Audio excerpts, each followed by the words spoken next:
अशी पोळी भाकरी बरोबर खाण्यासाठी कांद्याची कोशिंबीर उन्हाळ्याच्या दिवसांमध्ये एकदा तरी व्हायलाच हवी, आणि तेही या पांढऱ्या कांद्यांची कोशिंबीर.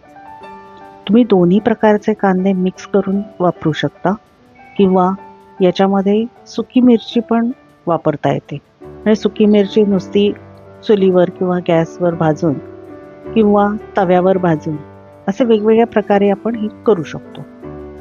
तुम्हाला ही रेसिपी पूर्ण बघायची असेल तर इथे चॅनेलच्या नावाखाली लिंक दिलेली आहे, ती बघून तुम्ही रेसिपी करू शकता. पांढरा कांदा औषधी असतो आणि तो उन्हाळ्याच्या दिवसांमध्ये खाल्ला पाहिजे.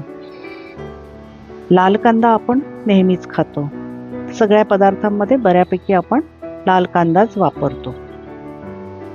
पण पांढऱ्या कांद्याची कोशिंबीर वेगळी लागते, कारण पांढऱ्या कांद्याची चव पण वेगळी आहे, कमी उग्र असतो.